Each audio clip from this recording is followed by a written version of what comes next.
জয় শ্রীকৃষ্ণ, রাধে রাধে। এই যে সকালবেলা চলে এসেছি আমার ঠাকুর ঘরে, এসে এদেরকে সবাইকে দেখো, প্রচণ্ড ঠান্ডা পড়েছে বলে ব্ল্যাঙ্কেট, ডবল ডবল ব্ল্যাঙ্কেট দিয়ে আমি ঘুম পাড়াই। আমার মনে হয় যেন ঠান্ডা যাচ্ছেই না, তো মানে ওদের যেন কোনোভাবেই ঠান্ডা না লাগে, সেই জন্য এবার সবাইকে, আমার 3টা ছোট ছোট গোপাল আছে আর একটা গিরিধারীও আছেন, আর তার সাথে আরেকজন গোপালও আছেন, তাকে দেখাচ্ছি। গোপাল আর রাধিকা আছে, তো এই যে রাধিকা আর এই যে পাশে আমার মাখন সোনা। তো আজকে আমি কিছু কথা তোমাদের সাথে শেয়ার করতে যাচ্ছি। দেখো আমি এই যে তারপরে কীভাবে ওদের স্নান করাচ্ছি, ড্রেস পরাচ্ছি, এইসবও তোমরা দেখতে থাকো, প্লাস আমিও যেগুলো বলছি সেগুলোও শুনতে থাকো আর কি। তো আমি কিন্তু এই কৃষ্ণ সেবায় বেশি দিন হলো নাম শুরু করিনি, কৃষ্ণ সেবা, বা আমার বেশি দিন হয়নি দীক্ষা নেওয়া, 3 বছরের মতন হলো, 3 বছর ধরে আমি সেবা করছি। এবার তার আগে আমি মাছ মাংস সবই খেতাম, বা ছোটোবেলার থেকে আমার বাড়িতে কোনো দিনও গোপাল শ্রীকৃষ্ণ ছিলেন না। কিন্তু করোনার পরে আমার মানসিক পরিস্থিতি ভীষণ খারাপ হয়ে গেছিল। তারপরে যাই হোক কোনো অনেক রকম করেই শ্রীকৃষ্ণর কাছে মানে যাওয়া বা দীক্ষা নেওয়া।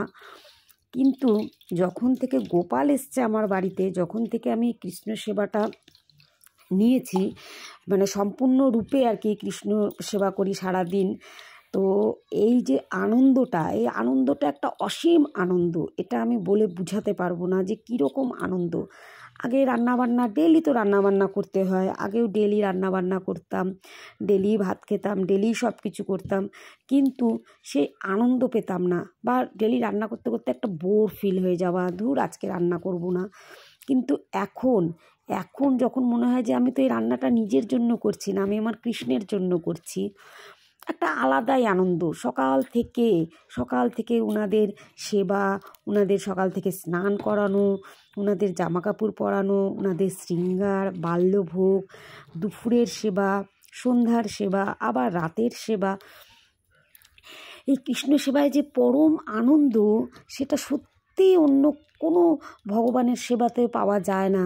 কারণ আমি তো অনেক ঠাকুরেরই সেবা করেছি, আগে অনেক পুজো আর্চা অনেক করেছি, কিন্তু এই রকম আনন্দ কোনো দিনও পাইনি। সারা দিনই একটা আনন্দ। আর সব থেকে বড় ব্যাপার জানো, যে সব সময় মনে হয় যে সাথে একজন আছেন, এক পরমেশ্বর, পরমপিতা, পরমাত্মা সব সময় সাথে আছেন। নিজেকে কখনো একা মনে হয় না। সব সময় যে মানুষ, আমি সব সময় বন্ধু খুঁজতাম, বা আমার হাজব্যান্ড যেহেতু চাকরি সূত্রে বেশিরভাগ সময় বাইরেই থাকে, তো নিজেকে খুব একা ফিল হতো, খুব একা ফিল করতাম। কিন্তু এখন যখন আমার ঘরে রাধা, কৃষ্ণ, গোপাল,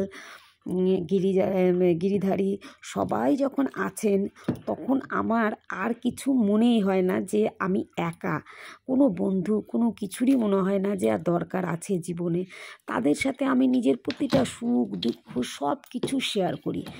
ইভেন যদি যখন আমি সেবা করতে পারি না, কিছু দিন, মাসে কয়েকটা দিন, যখন 4-5টা দিন, ওই দিনগুলোতে যখন সেবা করতে পারি না, আমার সময়ই কাটে না, একদম ভালো লাগে না। আর বিশ্বাস করো, সব সময় মনে হবে একটা আলাদা একটা জগতে চলে গেছো তুমি। মানে কৃষ্ণ সেবার মধ্যে যে কি আনন্দ, কি তৃপ্তি, সেটা মানসিক তৃপ্তি, যেটা বলে বোঝানো যাবে না। আমি যেই মানুষটা একদিন মাছ ছাড়া ভাত খেতে পারতাম না, আর এখন কৃষ্ণের প্রসাদ মনে হয় অমৃতের সমান। সত্যিই কৃষ্ণ সেবা পেয়ে আমার জীবন ধন্য হয়ে গেল। যারা কৃষ্ণ সেবা করছেন, যারা এই পথে আছেন, তারাই বুঝবেন এই ফিলিংসটা, এই অনুভূতিটা শুধুমাত্র তারাই বুঝতে পারবেন। তো কখনো জীবনে যদি কখনো মনে হয় যে সব দরজা বন্ধ হয়ে গেছে, কোনো দরজা আর খোলা নেই, তখন যদি নিজেকে কেউ কৃষ্ণের কাছে সমর্পণ করে দেয়, আর কৃষ্ণের প্রতি নিজের সম্পূর্ণ আত্মসমর্পণ সে ব্যক্ত করে, তাহলে সে অবশ্যই সেই অন্ধকার জায়গার থেকেও সে আলো খুঁজে পাবে। শ্রীকৃষ্ণ এমন একজন সত্যি, যে যার কাছে আঙ্গুলটা ধরিয়ে দিলে না পুরো হাত ধরে নেয়। আর এই যে আমার সব ঠাকুরের কে ঘুরিয়ে ঘুরিয়ে দেখাচ্ছি তোমাদেরকে, তোমরা দেখো। আর আমি তো আমার কথাগুলো শেয়ার করছি। তো এই যে আমার রাধিকাকেও রেডি করে দিলাম, সোয়েটার টোয়েটার টুপি টুপি সব পরিয়ে। এর সব সময় একটা চিন্তা যে ওনাদেরকে কি দিলে ভালো লাগবে, কিভাবে সাজালে ভালো লাগবে, কোন ড্রেস পরালে ভালো লাগবে, কি খেতে দিব, কি ওনাদের জন্য বানিয়ে দেবো স্পেশাল। সব সময় আজকে কি দিব, কালকে কি দিব, মানে এই জিনিসটার যেন নতুনত্ব শেষই হয় না। প্রতিদিন একটা করে নতুনত্ব একটা করে মনের মধ্যে অনুভব, প্রতিদিন নিজের সংসারের জন্য, নিজের স্বামীর জন্য, নিজের বাচ্চা কাচ্চার জন্য, নিজের বাবা মায়ের জন্য, যার জন্যেই করো না কেন, কিন্তু এই আনন্দ পাবা না। হ্যাঁ, এই আনন্দ একমাত্র কৃষ্ণ সেবায় পাওয়া যায়।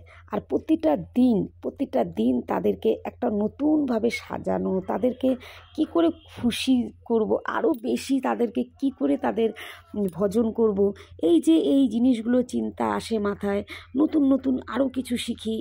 তো এই জিনিসগুলো সত্যি বলে বোঝানো যাওয়া যায় না।